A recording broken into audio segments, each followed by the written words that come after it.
Marie retournée, Clara, a-t-elle provoqué le décès de son ex-mari pour s'emparer de ses biens?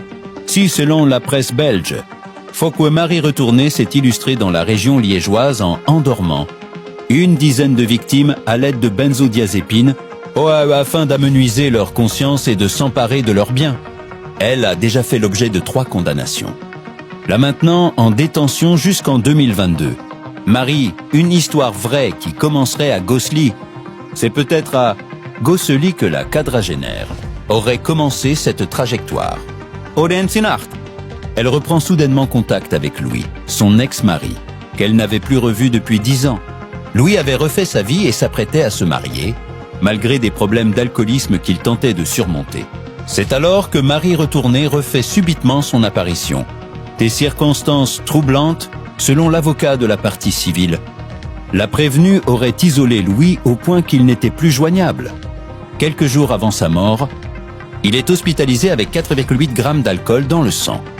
Puis signe une décharge pour rentrer chez lui. Le 31 juillet, Louis est retrouvé mort. Entre 200 et 300 pilules, il aurait ingéré entre 200 et 300 pilules. La thèse du suicide est rapidement retenue. Aucun médecin légiste n'est requis. Mais selon la partie civile, ce médicament aurait été écrasé dans une bouteille d'eau et une bière. Un mode opératoire jugé inhabituel pour un suicide.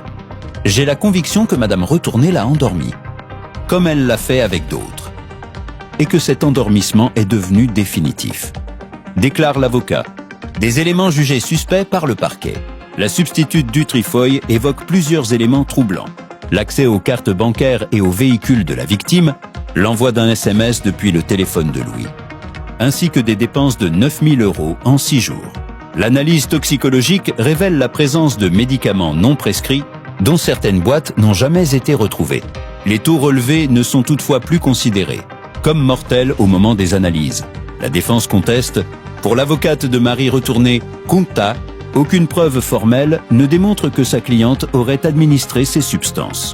Le jugement est attendu le 9 janvier. Voici l'image que Marie Retournée montre aujourd'hui sur TikTok. Une femme calme, innocente en apparence. Mais à la fin, vous verrez ce que racontent les articles belges. Indirect, vérifiable. Vous pourrez chercher par vous-même. Et dans le prochain épisode, vous entendrez ses propres proches, ses filles, sa cousine, son frère. Restez connectés. Ce feuilleton ne fait que commencer.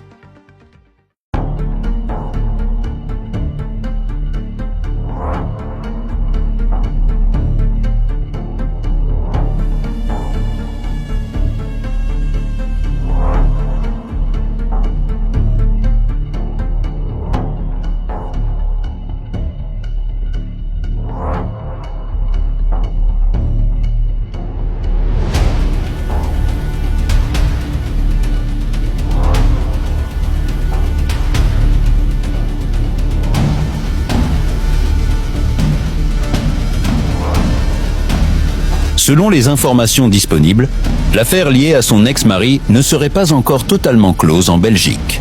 Aujourd'hui, elle est ailleurs. Loin, à Maurice, hasard ou fuite, à chacun de se faire son idée.